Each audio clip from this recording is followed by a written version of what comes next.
Welcome to the Old Spiral Podcast.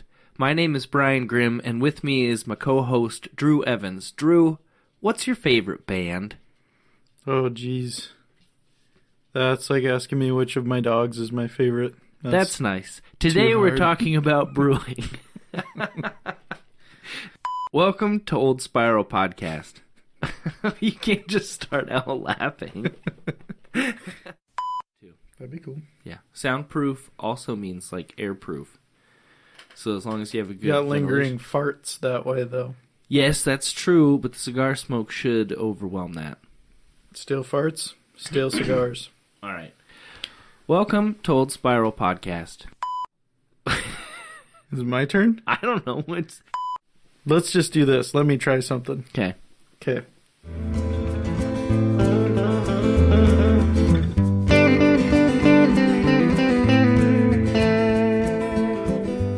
Welcome to the Old Spiral Podcast.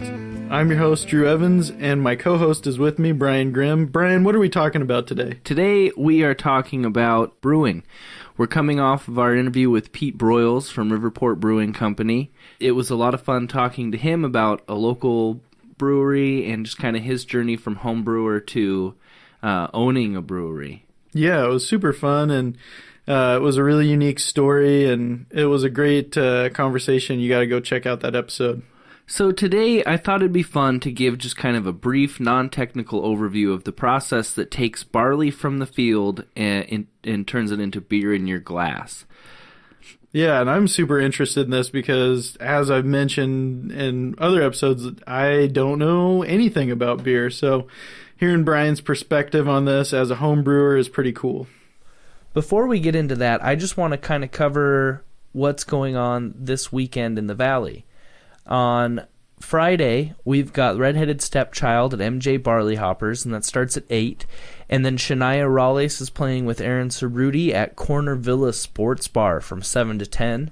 Also on Friday at the Mystic Cafe, you can find the Lucky Jays, and they're kind of an alternative for a rock, Americana blues rock band. And they'll be playing from 7 to 9.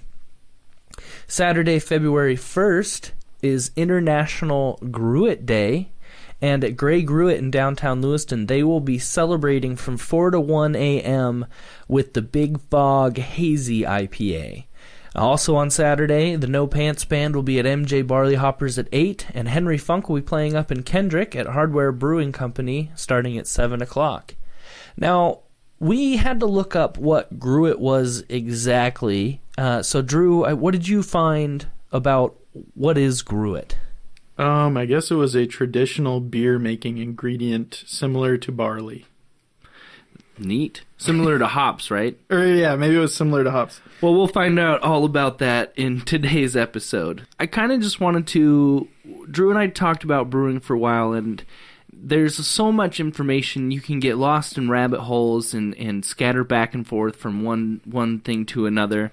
So I thought I'd just lay it out today in a simple, brief, just way so you could understand how you go from growing barley to drinking beer. We'll do a short history of a local brewer, and then we'll talk about an American Pale Ale. All of this information will be posted to Facebook along with the equipment and ingredients mentioned. So at the end of this episode, you should have a better idea of where beer comes from and how it's made. And where you can get set up with homebrew stuff too, right? That's right. I'll tell you where you can get ingredients, and we'll just go over... We're just going to do the simplest kit you can kind of think of, and then if you want to expand... You can read a book or send me an email if you have any other questions on stuff you might need. Yeah, so this is just kind of an introductory sort of how-to. It's not like for the serious home brewer, right? No, the serious home brewer, you could listen to this episode and then email me if I make a mistake on anything.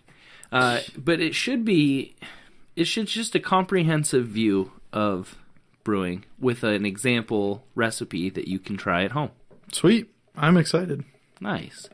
So I've got a little story about the Wise Gerber Brewing Company and more specifically Chris Weisberger.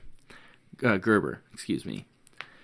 So, Drew, you were going to do some sort of history event, and you learned a little bit about the Weisgerber building. What did you learn about it?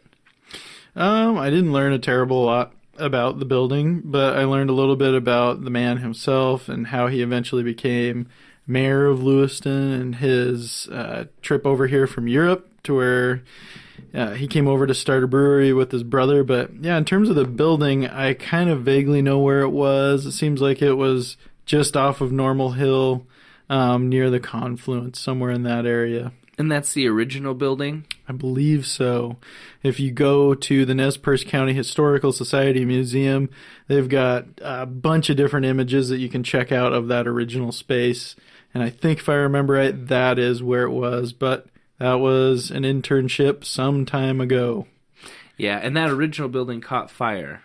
It did. So it's no longer Lewiston's downtown area has been plagued with fires and floods. Right. Grew it. All right, so the story goes in 1869, Chris Weisgerber, he gets on a train from Ohio to come west and try his hand at brewing. And on that train, he ran into Henry Weinhard of Henry Weinhard Beer and Root Beer. Fantastic root beer, if I might say myself. You know, I bet you Prohibition, they really refined their root beer making skills. Probably so. Probably did. It's affordable and delicious. Brought to you by Henry Weinhard Root Beer. Anyway, so they apparently they met on the train, and they were saying, we're both going west to brew. Let's one of us take, kind of Idaho, and let's the other one take Oregon, and that way we can spread out. And they flipped a coin, and Weisgerber settled in Lewiston, and Henry Weinhard went to Oregon. Right. Yeah, that's a really cool story. And regardless of how true it actually is, it's kind of a fun thing that's just been passed down in Lewiston. I'm going to go ahead and believe it because it's funner that way. That's fine. What we do know is that the Weisgerber family is from Wachterbach, Germany. How would you pronounce that, Drew? You nailed it. All right. And they came over in the second half of the 19th century. And Krista did take over his brother's brewery. Oh no, what was his brother's name? I don't know. It started with an E. Elias. Sorry, everybody. He took over his brewery. His brother claimed to be the first brewer in Idaho, the Idaho Territory at that time. But he took it over in 1871 and ran the brewery until 1914. So during that year, he died, and Prohibition shut down his brewery in the same year. So, a true brewmaster. Yeah, that's super interesting that all of those things happened in the year that he died. And his brother's name was Ernst. Which starts with an E. Thank you. Ernst. Sorry, I forgot that. Ernst. All right. Yeah, so that's kind of fun. And so Weisgerber actually was probably the second largest brewer in Idaho. There was another guy, Lemp, down in Boise, who claims that number one spot. But the book I got this from, which I will put on Facebook, because I forgot the title right now. It's something about Inland Northwest brewing from 1850 to 1950. Sweet. But yeah, I'll put that on Facebook later. Everyone knows this area is known for grain production. I mean, we live in the Palouse. Drew, what's the Palouse do? Grows grain. What do you know? So we actually have incredibly good soil, and it'd be fun to, throughout time, get some people who do research on all sorts of topics in here. I'd like to talk to those guys that made that new Washington Crisp apple. I'd like to talk to the people that discovered the earthworm. What is the Palouse? The Palouse earthworm. Yeah. All right, so we'll dock those down. Okay. Yeah. Anyway, the soil up there is incredibly good. My grandma tells this story because we own some land up there, and one of their people was farming barley, and they had a particularly good year. And he goes in with his plow to get it, and it gets stuck because the barley's so thick. So he has to call my grandma's brother to come with the bigger one, and he gets his stuck in there. So they had to finally get them both out and unplugged, and they just had to go super slow because it was just so thick with barley in there that year. So beer comes from barley. It's the main grain that we say when we say grain. So wheat goes into some types of beer, rye goes into some type of beer, but generally you can assume that someone's talking about barley unless they mention something else. And particularly for this recipe, is that true? Yeah, and for this recipe, exactly, we're just using malted barley. Barley comes in 2-row and 6-row, and that just kind of has to do with you've seen the wheat or barley kind of look similar. It's just the rows of grain on the top. Is it 2 or 6 row? Oh, okay. And 6-row barley has more protein, and so it's not necessarily used in beer. So the barley that we talk about in beer is 2-row. Very interesting. Yeah. So you can't just take grain from the field. Well, you probably can. But you don't want to take just grain from the field and throw it in the mash and do all that and make beer out of it. What you're going to want to do is malt the barley. So all the beer recipes we use are going to be using malted barley. It goes to a malting facility where it's partially germinated, and then that process is stopped by exposing the grain to higher temperatures. So grains contain starches, which, if planted, would turn into sugar by something called enzymes to feed the plant and help it grow so it can sustain itself until it can photosynthesize. So the malting process activates these enzymes for the mash step, which is also called the starch conversion step at the beginning of a brew. And the time and temperature involved in the malting process give the variety of malts that are used in different beer styles, going from like that light biscuit flavor that you had at Riverport to like the dark chocolate caramel coffee flavor that were in that stout. Okay, so there's not necessarily like a standard operating procedure for temperatures and times. It can vary from style to style of beer. Yeah, so they're kind of... Exactly. It varies from style to style of beer. So there's different kinds. The type, we're doing an American Pale Ale today. And so the grain that we're using is just it's a pale malt. So it's lightly roasted. Not a lot of heat, not a lot of time in there. Okay, makes sense. Yeah, so you just get all the different types of grains. Right. They're all 2-row barley, or they're mostly 2-row barley, but the way they were malted. And those longer malts, that was like that oatmeal stout that I had, right? That was a longer malt, for example. Yeah. And it gives it more of like that coffee sort of taste. Exactly. Yeah, which for me as a beer virgin was a little bit challenging for me. It was too much flavor. Yeah, a little much? It was a little much. I mean, I could see why people would like it, but for me, just a little bit much. That's all right. You got to work your way into it. So let's start off by talking about what equipment you're going to need to brew. So this is the most basic you can get. So if you want to go out and start for like just a couple $100 tomorrow, less if you can swing it, it depends what you have laying around, you can do it. Yeah. If you want to look more into it, just YouTube stuff. Okay. Yeah, and I mean, I like that idea because I know for me, like anytime I'm getting into a new hobby, I always want to kind of keep it simple at first because, what if you get into this and you don't like it? Right. Yeah. Riverport has books you can read while you're drinking, so you're gonna want a good brewing book.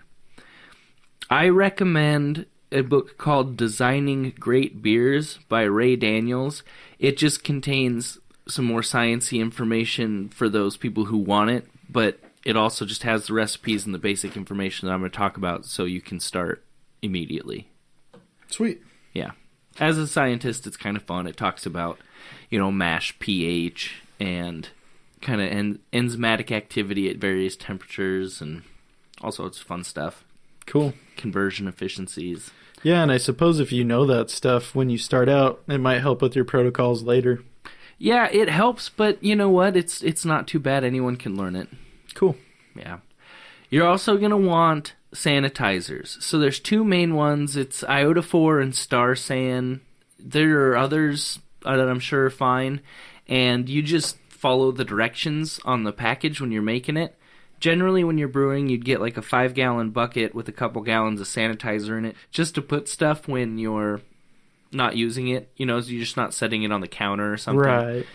So iodophor and Star San are brands, or are those types? They're brands. They're brands and types. So iodophor it's basically iodine, which is used as a water cleaner. Like, you could take it backpacking and stuff. Oh, okay, cool. Yeah, those like old school iodine tabs that people put in. Yeah, okay. Very similar. And then Star San is an acid based sanitizer, so it lowers the pH. Do you have a preference for when you brew? I like Star San. No reason really in particular. Just your brand that you started with or something? Yeah, kinda. I've used iodophor and it's fine. I don't know. It's just personal preference. Oh, okay. Yeah, they both work really well. So, also with that bucket, though, you're going to want maybe a spray bottle on hand. That's going to make your life a whole lot easier. Because then you can just like... What is the for people that don't know? Because I don't know what... It's a spray bottle. Right, but what are you spraying down? Just whatever. Yeah. Just whatever the cat? Well, the dog? I mean, it depends what they're doing, but I'm talking about if you're like, hey, this needs to be sanitized real quick. Okay, I got you. You know what I mean? Okay. You'll know when the time is right. All right. Yeah. Okay, you got your sanitizers, you got a book, you got a recipe. And the recipe, like I said, will be included. I'll post it all on Facebook and Instagram and stuff.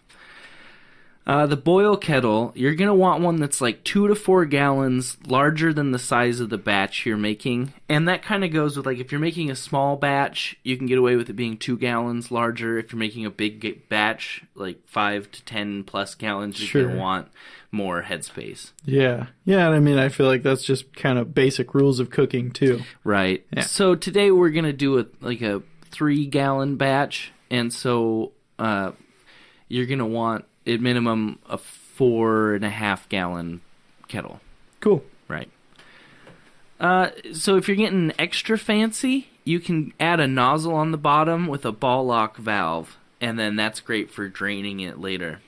Sweet. And is that something that you can just readily buy, or do you kind of have to make it? Tri-State in Moscow has some of those, and Pete might have one on hand also. I'm not sure. He might be able to get you one otherwise. Oh, yeah. Pete at Riverport could definitely get you one. Cool. So if you don't have one of those nozzle ball lock things, you can get a siphon pump or a siphon, and they make ones that are just kind of handheld, self-starting. You just pump it a couple times. You don't have to put your mouth on anything, unless you want to. But I don't know who's gonna anyway. Especially if it's covered in iodophor or Star San. Yeah, it's not. You just get one of those handheld ones. They're pretty cheap at Riverport or Tri-State Outfitters in Moscow. Sweet. And you can look for stuff online, but I'm sure Pete would love to see you.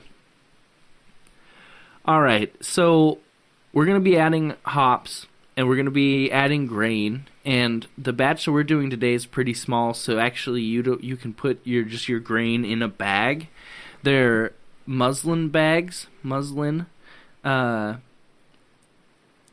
They're the same type of fabric for hops or grain. So when you put your hops in to boil, you don't want to just throw them in because they'll break apart and it'll really cloud up your wort, which we'll cover what that is later.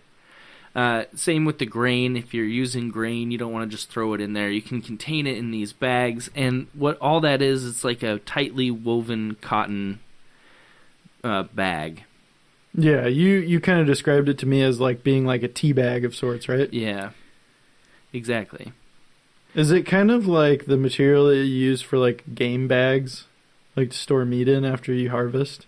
Yeah, kind of. Yeah. Okay. Yeah, I would say it's similar, maybe a little bit larger holes. Oh, okay. I have known a man to use nylon stockings before.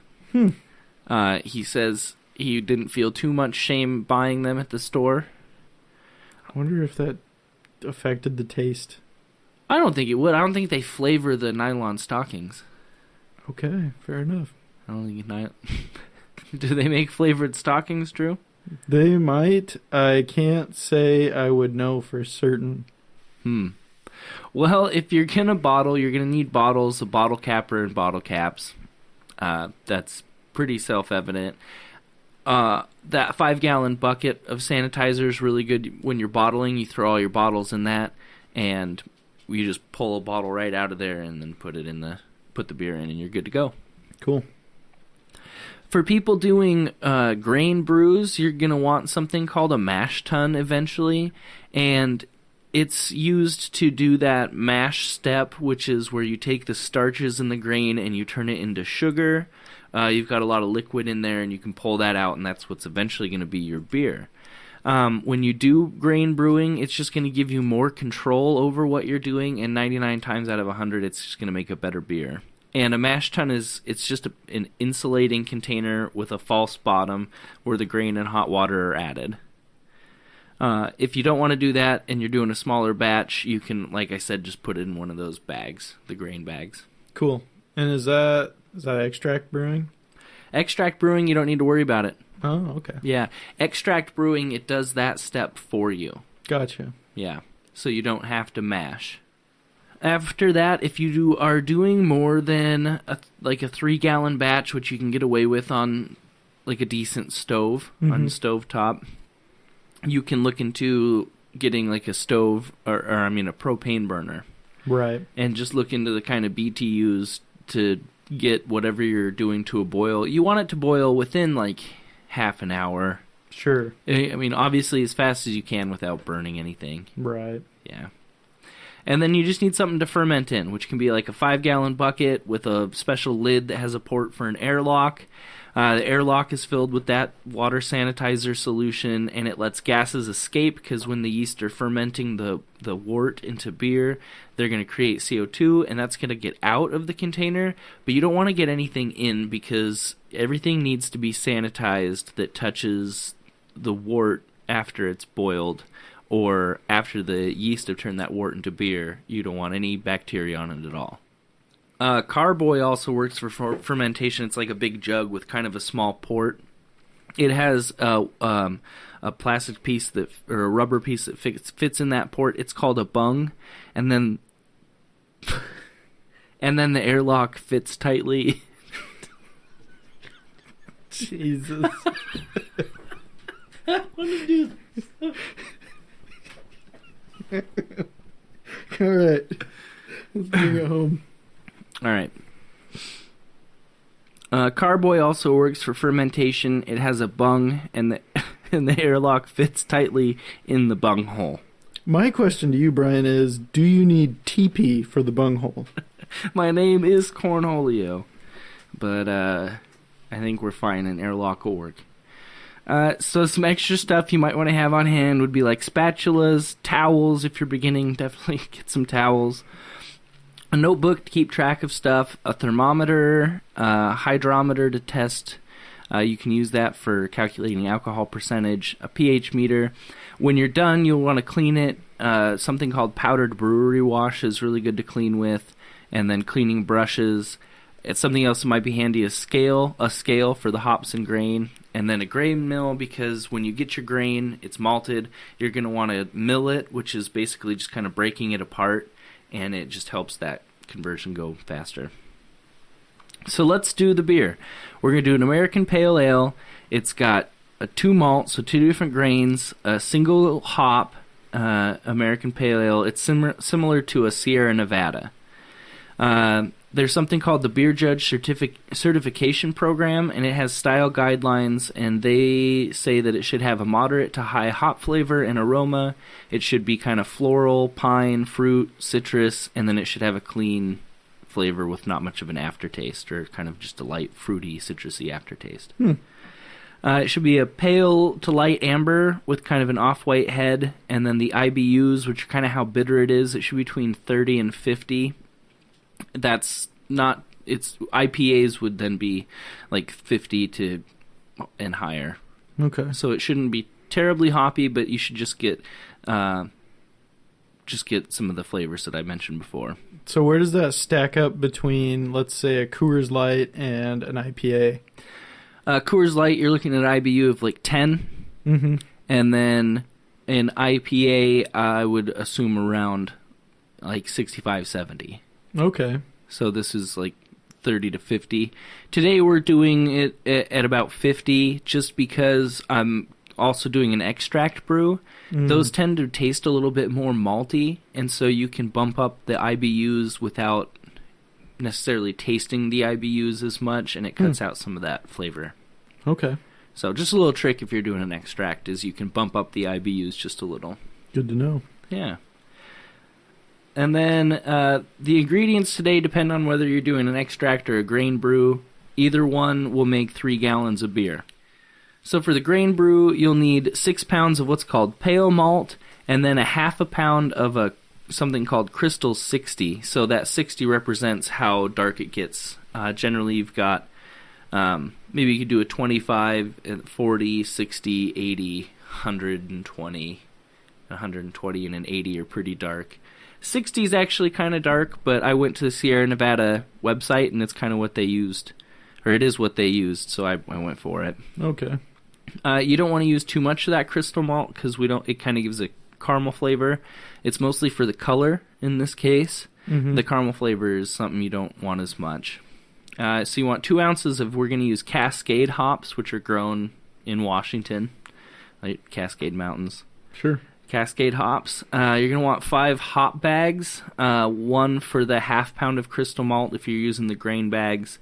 And then you'll want a larger grain bag for the pale malt if you're not using a mash tun, like we were mentioning earlier. Mm-hmm. So a minimum 4.5 gallon pot, and then maybe a smaller 2 to 3 gallon pot for heating water, and that'll come in handy later. And then Safe Ale US 05 yeast for fermentation. Cool. The extract's pretty similar, same hops, same bags. There's 5 pounds of what's called the pale liquid malt extract. You can also, if you want to, use 4 pounds of extract and 1 pound of Crystal 40. And I went with 40 this time because the extract's actually a little darker than the grain is. And so to get the same color, I dropped it down a little bit. Gotcha. And that's using that Beersmith program that you can buy for like $30. Okay, and that was an app? Is that right? Yeah, you can get it on your phone. You can also get it on your computer. It's like a program, software. Sweet. So that might be another resource to have handy when you're out there brewing. It is helpful. Cool. Yeah, very helpful. But the same pot, same yeast and everything. So for the first step, we'll just start with the all grain mash because it has an extra step at the beginning. Mm-hmm. So extract people don't have to worry about this first step. But you need to mill the grain. You can get that done wherever you buy it. And then heat 2.5 gallons of water in that large pot to 170 degrees Fahrenheit. And then add the milled grain to a bag, tie it off, add it to the pot, and stir everything around. And your goal is to get it to 152 degrees and then keep it at 152 degrees for an hour. That's going to give a good mix of, there's 2 different kind of enzymes. One's a little more malty, one's a little more alcohol, and it's just a good mix of them. There's a lot of different ways to mash, so if you want to learn more about it, do some reading in that book or go talk to Pete at Riverport. He's pretty knowledgeable too. Cool. So at the end of this hour, as it's coming to an end, heat about 1.5 gallons in the smaller pot to about a boil, and then pour that boiling water into the pot, and the goal is to get it to about 170 degrees in that pot, or a little 170, 175 if you can, and then leave it for about 5 more minutes. And that's just going to stop all that conversion activity, and then you can pull up the grain and then let it drain out and then discard it. So what you have left in that pot now is called wort, and you're going to want to bring that to a boil. And you should have just over 4 gallons of water at this point. And when you're bringing it to a boil when it's at the wort stage, are you trying to reduce that at that point? It will be reduced, but you don't want to do like a crazy high boil. Just a low boil will work. Okay. Yeah, but just naturally it'll be reduced. The boil is more for adding our hops which will do, the longer the hops are in, the more the bitter you'll get, and the less time the hops are in the boil, the more of the flavor and aroma you'll get. Gotcha. So as soon as it's up to a boil, you'll add, so we've got our 2 ounces of hops. And you'll take one of those up and you'll quarter it, and you'll put 1/4 of those hops in at 90 minutes. Mm-hmm. And then let it go for 30 minutes. And then you'll put in the second quarter of hops in.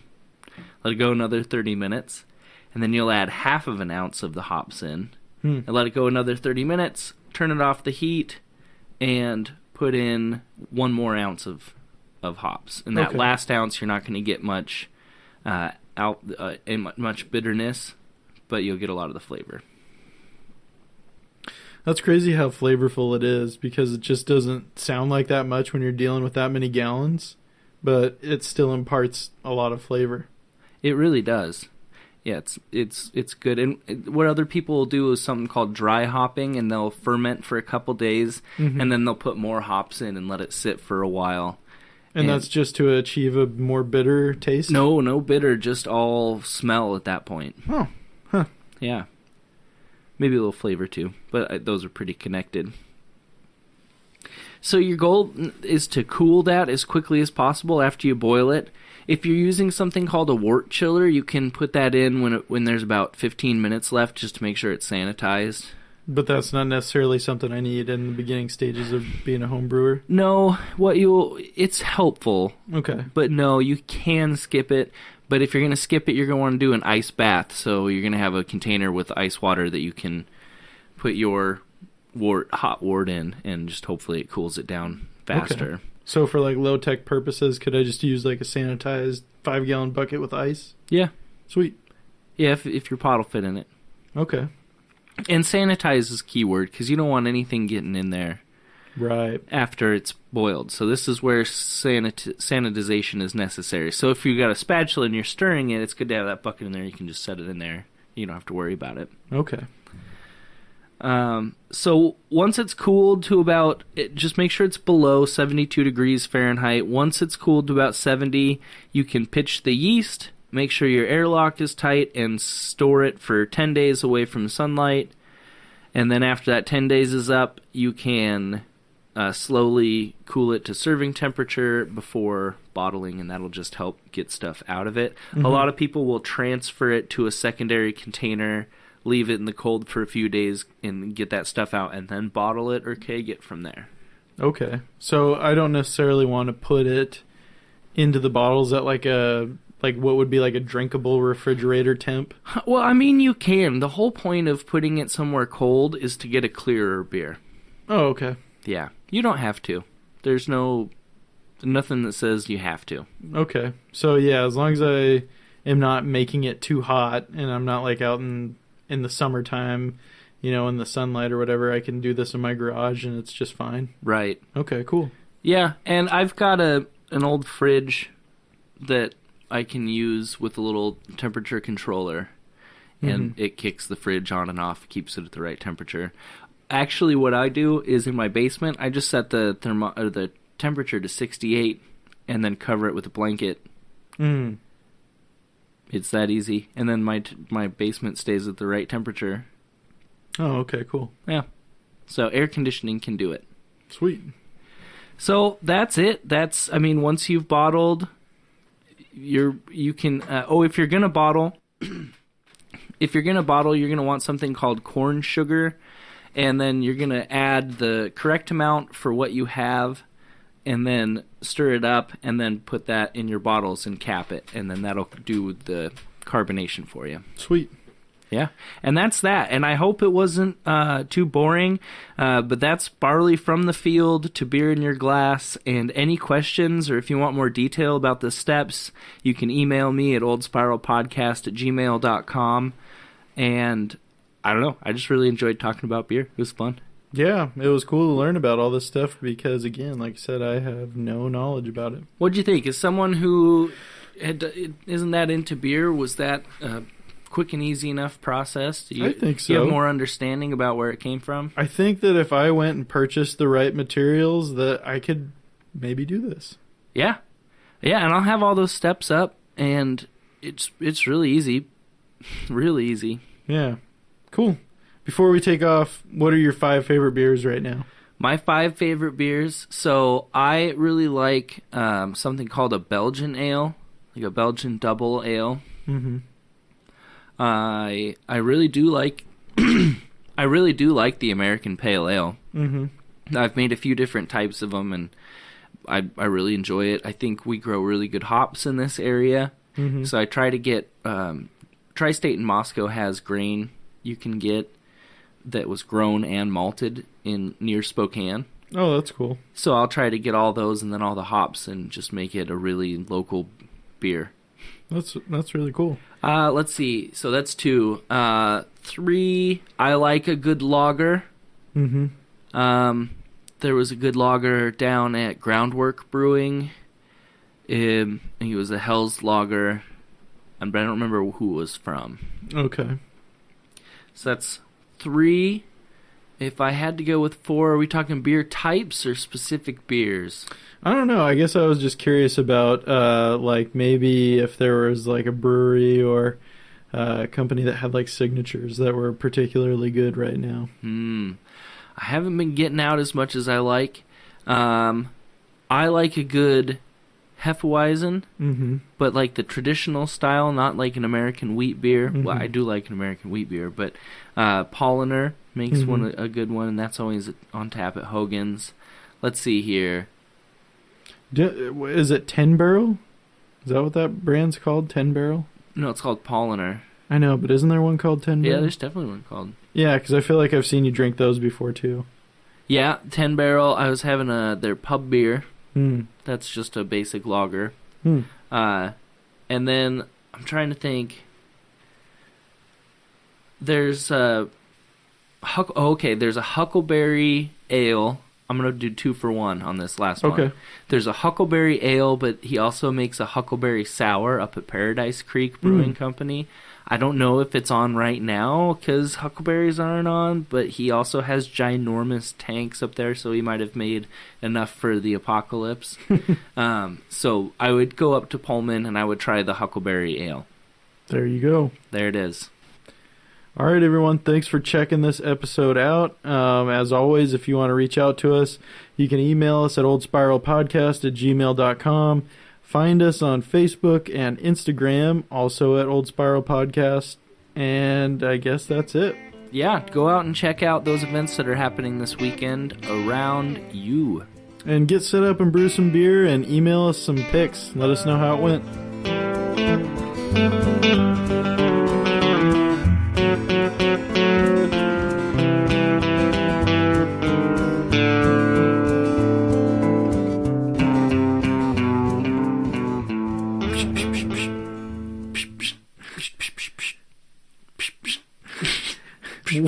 What is the